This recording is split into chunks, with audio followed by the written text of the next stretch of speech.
Martini, and I'm CEO at Breast Cancer UK, and welcome to the Be Well podcast.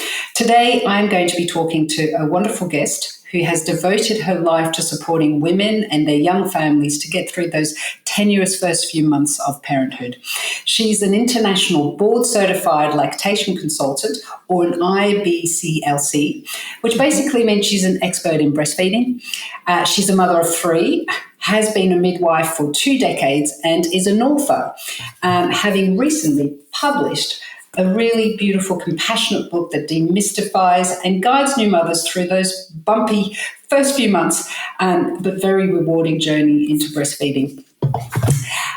So I just want to mention that there are lots of good reasons to breastfeed. And one of the magical powers of breastfeeding, of course, is that it can protect us from developing breast cancer. So supporting women to breastfeed is such a positive thing, Lucy. And my guest today is brilliant at that. And I've just mentioned her name. I'm delighted to welcome Lucy Webber. I'm so pleased to meet you. Thank you. It's lovely to be here. Really lovely. Now, Lucy, I want to start actually by a couple of things you say in your book, which made me laugh out loud when talking about breastfeeding, because actually they rang really true for me. First thing you said was our expectations of what it will be like often turns out to be a bit out of whack with how it actually is. Yeah. And I thought, oh, yeah. And also the other thing you say is breastfeeding may be natural, but you have to work hard at it to keep it going. And so, for something that is so natural, it can actually be quite complicated. And so I'm totally in awe of someone like yourself who's made it your business to make it straightforward. So can we maybe start our first question by asking you what it was that made you decide to specialise in this area? Yeah, absolutely. Yeah. So, interestingly, when I trained to do my midwifery, which was sort of end of the 90s, early 2000s, which is really showing my age, but when I started doing my training, you didn't have to do breastfeeding training. It wasn't a mandatory part of the course, which is it's quite surprising actually when you think it's not now. Now it is mandatory, but back then it wasn't. And I personally thought it sounded incredibly boring and chose not to do that subject and chose to do a complementary therapies module instead. Right. Which is fascinating given where I've ended up. I just thought, well, how hard can it be? It's just a baby and a boob, and it's just you get on with it. There'll be much more to learn about if I do the complementary therapies. That's much more in line with what I'm interested in. So I went on and I did my midwifery, and I practiced midwifery for a few years in various different settings, and labour wards and out in the community and on the wards and things. And then I had my first baby, and I thought, well, I know what I'm doing because I'm a midwife. I know about breastfeeding, and I realised that I absolutely knew very, very little, the bare minimum, and became quite fascinated with it and realised how much there was around it and how much I didn't know. And even though our journey was quite a straightforward one, that there was still a lot to learn. So did lots of reading and lots of researching and all sorts of things. And then a couple of years later had my second baby, and I thought, well, I definitely know about breastfeeding now because I've fed a baby and I'm a midwife. And I realised I still knew very, very little, and that this was a totally different baby, totally different situation. It was all completely threw me up in the air again. And so I ended up doing a lot more researching and a lot more, investigating.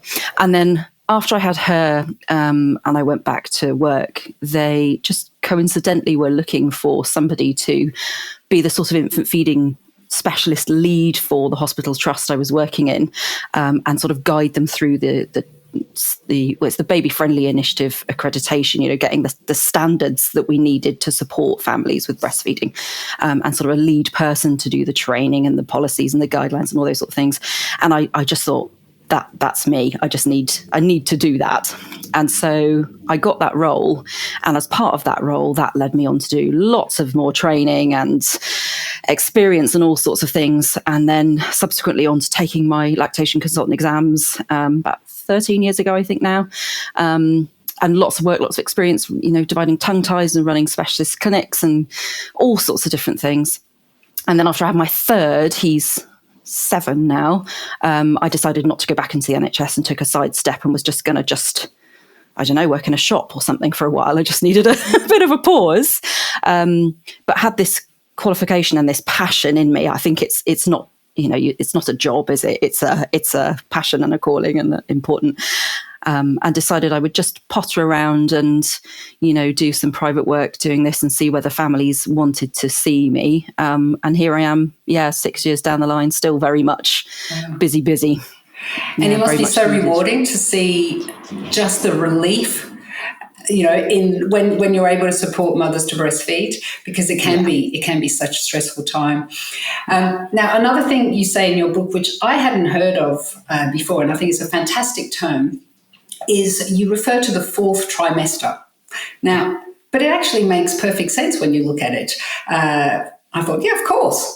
I've never thought about it that way. And so, when referring to the first 3 months of a baby's life, but can you explain to me and our listeners why it makes sense to call it the fourth trimester? Yeah.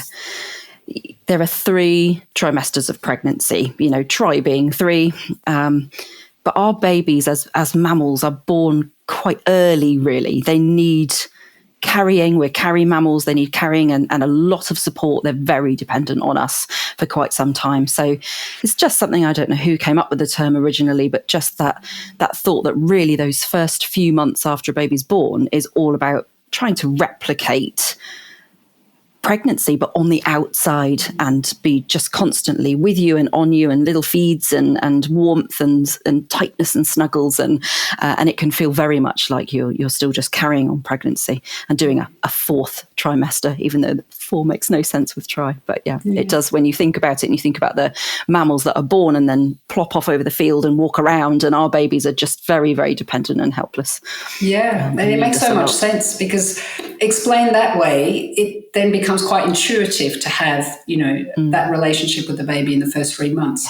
You mentioned in the book how, older generations, there were lots of debate around how often you spend, you have the baby in your arms and so on. But explained that way, there's no real kind of, thought process involved. It's just a continuation of what's just happened. And I imagine that must be very reassuring as well for women to think about it that way.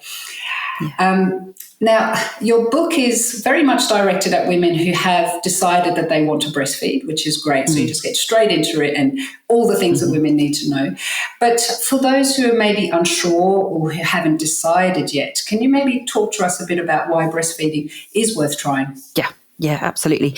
And something we know actually is that a lot of people kind of say, "Oh, I think I'll have a go at it," but don't quite realise how strongly and how passionately they're going to feel about feeding their baby once they've arrived. This sort of deep hormonal drive to feed the baby, and they assume they're just going to be kind of, "Oh, well, I'll just sort of give it a go," but actually it does become really important to them.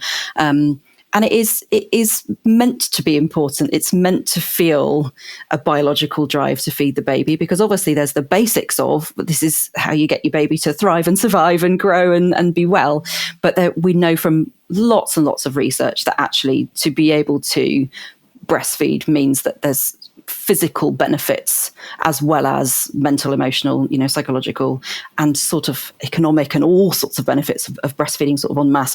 It's not about any one person feeding or not feeding, though that is important to know. And if any one person doesn't want to, then obviously that's entirely their choice. And as lactation consultants, we support people completely with whatever it is they want to do, whether that is fully breastfeeding, partly breastfeeding, not breastfeeding at all.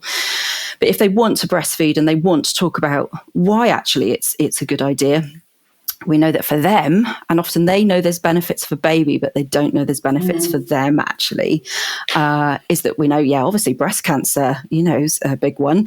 Other types of cancers like ovarian cancer, osteoporosis, those come up quite commonly. But other things like heart disease, stroke, cholesterol, blood pressure, obesity and overweight, mental health, mental health is you're protected against anxiety and depression postnatally if breastfeeding's going well. If it's not going well, we know that there's an increased rate of those problems. So that's a bit of a mixed old bag with that one. But a huge amount of benefits, the diabetes and stroke and, all sorts of things just for the mother alone. And for the baby, there's all sorts. There's, reduced chances of ear infections and respiratory infections and tummy bugs and not just, coughs and colds, but also, hospitalizing with these bugs and germs, and needing to see the GP less times, needing less antibiotics and things, and also long-term things like, childhood cancers and cholesterol, and even things like we've got some research to show that they're better school ready when they're ready to go to school. If they're breastfed as an infant, they tend to adjust to going to school more easily. So it really is a bit, it's not just a short-term thing, it's a big long-term potentially as well. And it's cumulative. The longer you breastfeed, ideally the better, but any breast milk is beneficial. And it's better to do, one breastfeed a day if you're not able to or don't want to breastfeed fully. It's still hugely beneficial to do any. Yeah, that's wonderful advice. And, you mentioned breast cancer, and it is our business to talk to people about reducing their risk. But the figures are quite stark with breast cancer. For every 12 months of breastfeeding, our risk of breast cancer is reduced by 4%. And so the longer we breastfeed, and that's the case with lots of other things. And the other thing I recall also being told back then is all the immediate benefits to kind of post-birth recovery to the body as well. Yes. So lots of benefits, but there are some real complications or difficulties, I suppose, in the early stages, and your book covers that absolutely beautifully.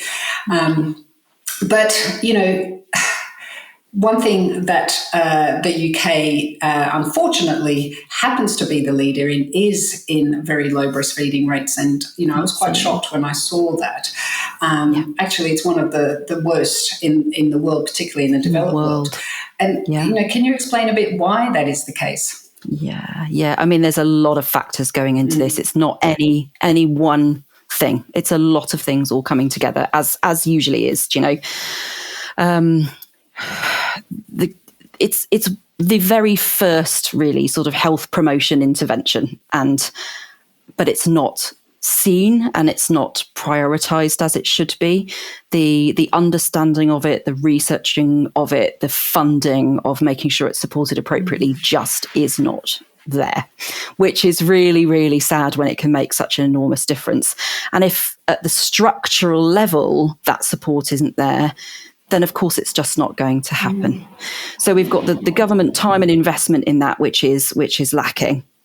But then we've also got things like those that are directly supporting, so health visitors and midwives, their training can be very, very hit and miss. So you may have people who have done an enormous amount of training, they're very interested in it, they're very experienced, they've done a huge amount. Or you may have somebody who actually, they prefer being on labour ward, but from time to time they go out and do some home visits or something, but actually they've done just sort of basics of training. And it may just be that very, very outdated training, that they haven't done something for a long time. So it may be that they don't get appropriate support potentially from the people sort of that should be there supporting them. GP training is not mandatory, it's not obligatory, which blows my mind. It absolutely blows my mind. So there is training available, but GPs, I mean, all these people, GPs, health visitors, midwives, they all care and they all have passion and love for all of this. They don't have the time, the money, the support, the energy even. This system is very, very damaged at the moment. As we know, the NHS is in a very difficult state in all areas. I don't think there's any area that isn't.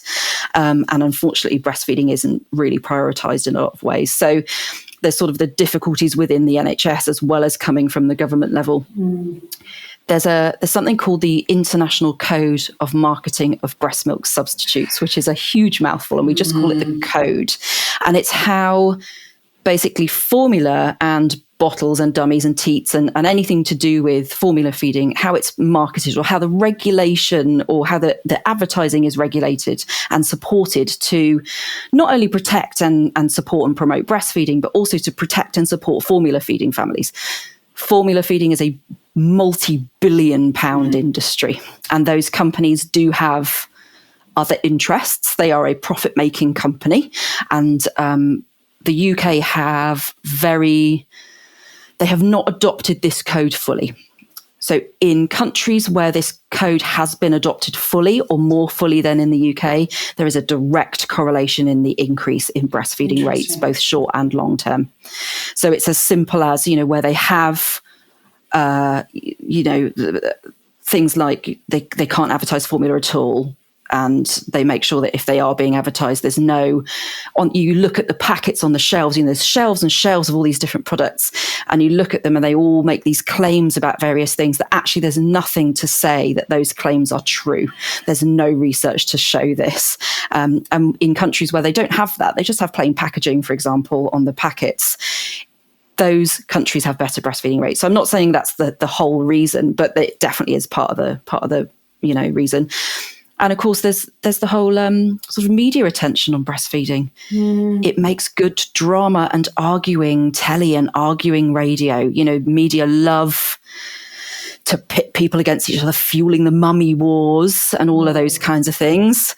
So it's very, if you were to just type in breastfeeding newspaper articles or something, it's not interesting to read about, well, I breastfed my baby and it was all right. We had a bit of difficulty, but we were okay. That's not interesting to anyone. So they want to make readable, news stories. So they come up with these things like, I breastfeed my dog, or I breastfeed my grand's neighbour, or, all these random things that you're just like, what in the world?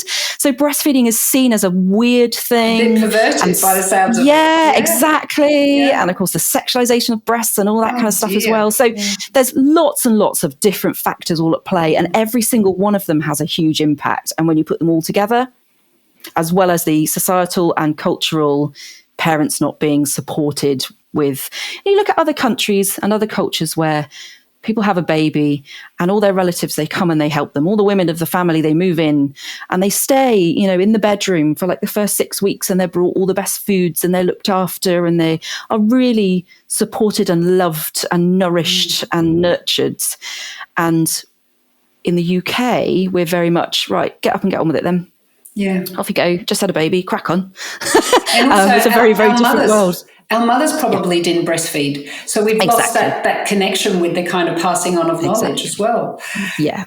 Yeah. So it is such a complex web of reasons for why breastfeeding is a challenge in this country. And I hope we can start to unpick it, but it will take a high level of commitment, won't it? I suppose top down, bottom up, but the the system itself is a good place to start. I suppose one positive thing is what you mentioned, is that now it is at least compulsory to learn about lactation and breastfeeding when you're training as a midwife. So I suppose that's a step in the right direction. Definitely, yeah. But education and good, accurate information, I think, is a passion we probably both share when it comes to our health. And we are in a global age of information. Everything is at the tip of our fingers, at a click of a button. But misinformation is totally rife. And I think you've talked a bit about some of the things that influence people's decisions not to breastfeed. But what are some of the myths that you hear about breastfeeding, and how do you counter them?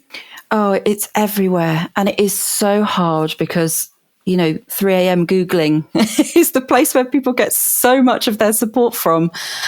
So it is tricky and I spend all day, every day, really battling against the myths that people are hearing and trying to help normalize these things. So, I guess the overwhelming one is that breastfeeding is sort of an easy and natural thing, which is what a lot of us just assume. And then when it comes to it, there is a huge part that is very easy and very natural, but a huge part that really is not. It is a learned skill, and it is a big shift in mindset. And if you're somebody who's used to being busy and active and working and talking with people and doing things, and all of a sudden you're pinned on the sofa all day, every day for weeks and months, just kind of going, what the heck, big kind of shock to the system. That doesn't feel easy or natural. That feels like you're constantly fighting and battling against everything. So learning to lean into it and relax into it and go with it and adjust to it is a big part. So I think that's one of the things that we work with most of all, is trying to sort of normalize a lot of what's going on with breastfeeding and normalize how tricky it can be, and that is okay. It doesn't mean you're doing things wrong or you're failing, or but it's about giving the right support and knowing where they get the right support, and and holding them up whilst they get through it. So there's definitely that. Other things we hear are that breastfeeding hurts, and breastfeeding can hurt. It certainly can hurt, but it shouldn't hurt. So if it's hurting, that's a sign that something isn't quite right. A lot of people do have pain. Pain is very common. But it is a sign that actually we should be trying to jiggle some things around a little bit and adjust some things to get it not hurting. We don't want it hurting.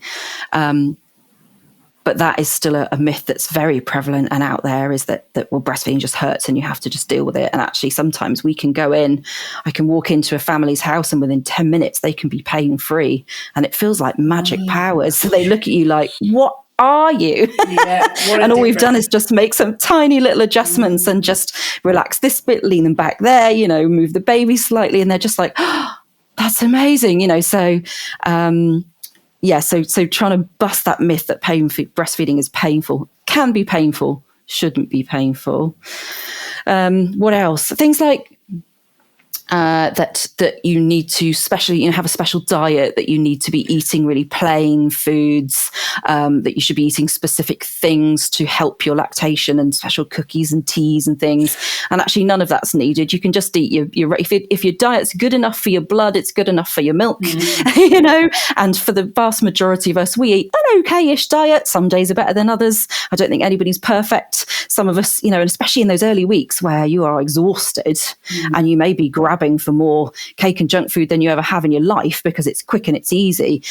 It's not great, of course, because we all know the importance of eating nutritiously, but it's also not going to be the end of the world. It's not going to be like, oh my goodness, this is going to be really damaging. Your breast milk is made from your blood, not from your stomach contents. So as long as you're eating enough calories to keep you going, then you're okay. You're fine. Spicy foods, flavorful foods.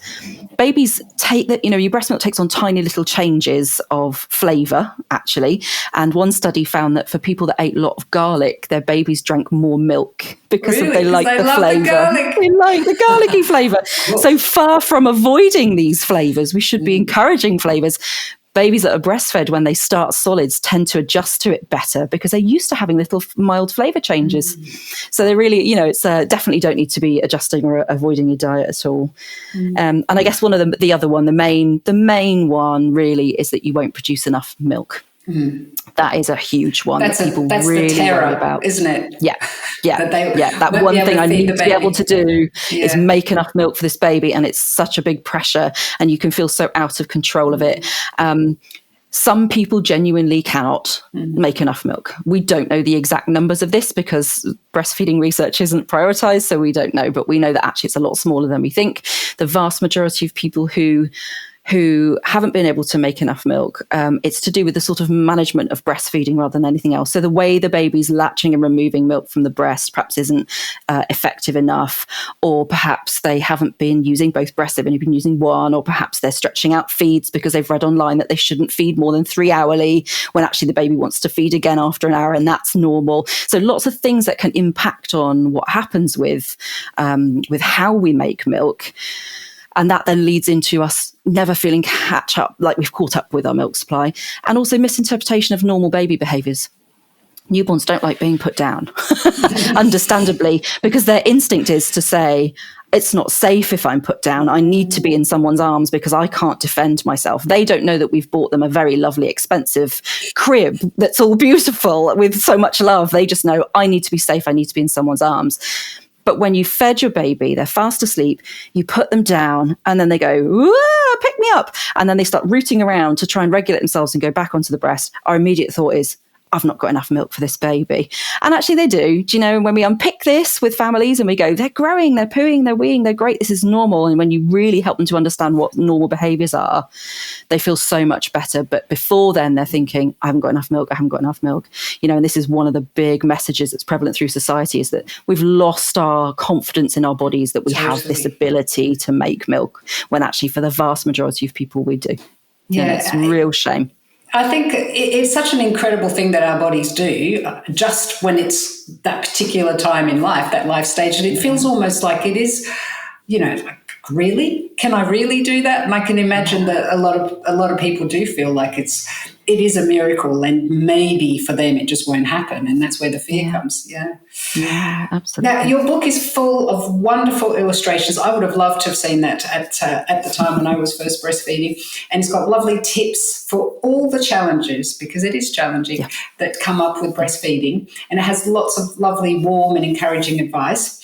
But what really, for people listening, those who are thinking of breastfeeding or those not, or who are, currently breastfeeding, what are your top tips? And particularly for those who are, who might be struggling with breastfeeding. I think it's knowing where to go to get help is important. So, as I said, the training potential and the people that you see might be great, might not. So we still have people being told, latch looks great, and so everything's fine. And actually, if you've got pain, then it's okay to go and reach out and get some support elsewhere, and go along to a support group. The support groups are, they're back in person now, where they stopped for a while with COVID, but now they're back in person. So a lot of places have got support groups you can go along to, and online groups. So going along to those sort of places, asking to be referred into the infant feeding teams. Most hospital trusts have an infant feeding team that you can go and see for sort of more specialised support. Knowing about the amazing charities. So we've got the La Leche League, the Association of Breastfeeding Mothers, the Breastfeeding Network, and the NCT as well. Those are all brilliant sources of information online, but they also, the Breastfeeding Network and the Association of Breastfeeding Mothers have come together, and there's a helpline, a phone line, but also online chat. That's, morning till night, 365 days a year. Even Christmas Day, Christmas lunch, if you want to ring up and chat about anything breastfeeding, there'll be somebody there to talk to you. And they're about to be starting an overnight service as well soon. Fingers crossed that's going to go well, and that we can keep the funding for that. So there will be somebody on the phone, a free phone line, who can either go, that sounds really normal. Sounds like you're doing great, and it's hard, but you're doing good.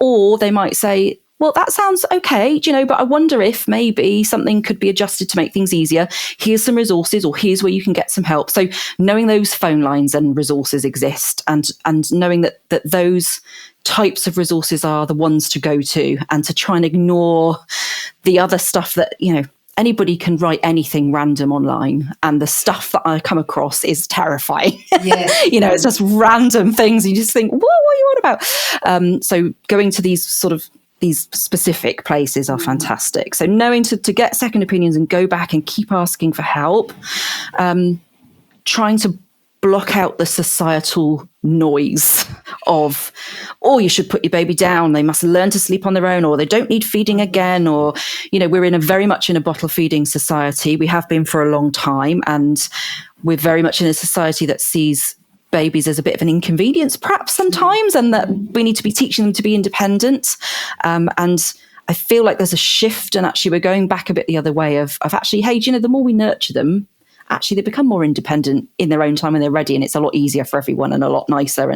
But you have to almost fight against that. It feels like swimming upstream a lot of the time. So trying to block out you need to put him down. No, if he wants to cuddle, it's fine.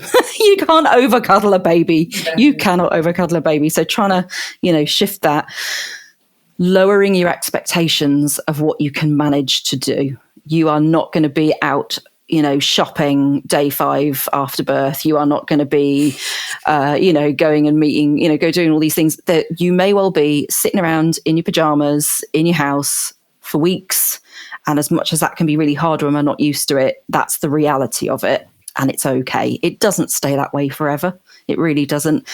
But it's a lot easier to just go with it. So lowering the expectations for you, but also for your baby. We expect stuff of babies that just isn't possible. We expect them to be able to regulate themselves, their bodies, their emotions, their everything, and they can't do it. So just all round lowering expectations is very helpful as well. And if in doubt, skin to skin cuddles, stripping the baby down to their nappy, taking your top off, lying down, snuggling up, sitting up with them helps everything. Just everything. It makes everything better. So it helps with calming their bodies and their heart rate and their breathing and regulating their temperature. We know that the chest can adjust temperature in response to what the baby needs. So if the baby's too hot, your chest will cool. Wow. If the baby's too cold, your chest will heat up. And even one small study found that with twins, that each breast could adapt accordingly to the different temperatures of the baby. So there is like mind-blowing stuff going on here. It's phenomenal. So skin-to-skin contact, not only good for babies, not only good for breastfeeding, but really good for us. It releases the oxytocin, that love hormone. So it just gets us floating on this gorgeous big love high, and it just is relaxing and soothing and wonderful. So if everything's just falling apart around you, strip them off skin to skin. Jobs are good, and then you're going to win. What wonderful advice. Lots of great advice there. And also very much all of this can be found in your book as well, which we will put on the show notes. Right. So we're going to move now to that part of the interview where we ask the same question to every guest. Mm-hmm. So the first question I'd like to ask you is, do you have any guilty pleasures? I mean, is it guilty? I don't know. Musical theatre. Musical theatre is my love. It's my real love. Exactly. You're in one camp or the other, aren't you? You're either like, yes, I love it, or you're like, oh no, that sounds like my worst nightmare. For me, I would go every night of the week. I absolutely adore it. That's my guilty pleasure. What's your favourite musical? I don't know. I mean, I've most recently I've seen Wicked, which was excellent. I do love me a bit of Hamilton. That's coming to where I am soon, so I'm going to see that again. I'll watch anything really. Yeah, well, for your information, my favourite musical is Singing in the Rain. Oh, I absolutely adore that film. It's brilliant. Yeah. Now, what is the next thing you hope to accomplish on your bucket list? Yeah, it's a good question, isn't it, that really? I actually feel like I'm relatively comfortable where I am at the moment. I think I'm okay. I think for me, my bucket list at this point is just being and just calm. It's been a busy few years, a really busy few years, and things seem to happen by fate to me. So the book arrived and approached me.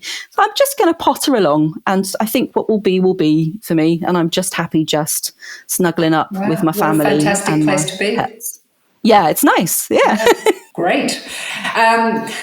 Now, the last one I'm going to ask about is what is one of your books or films or podcasts that you've read or seen that inspired you to be well? Yeah.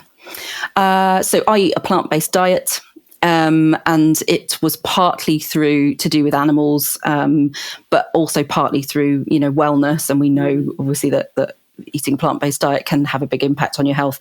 So I think when I first started, I decided I would try and eat a plant-based diet for a week and see if I could do it.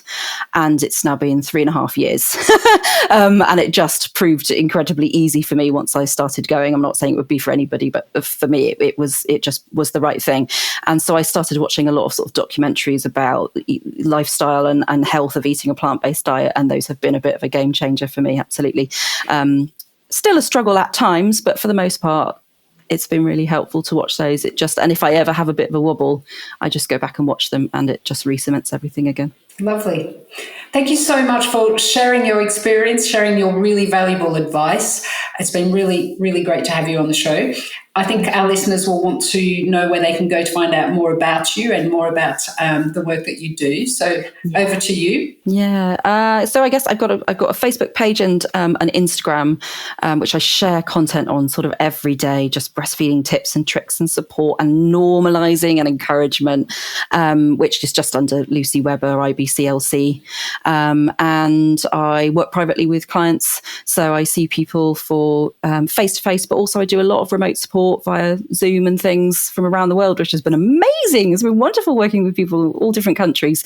So anybody ever wants to work with me, they can find me via those social media pages, or my website, I think, is lmjinfantfeeding.com. I think. Well, we'll make sure that goes in the show notes as well. So all of the references actually that you've spoken about, including the associations, we'll put in there so people can find you and the other references that matter. Thank you so much for your time. It's been lovely to meet you. And you. Thank you for having me.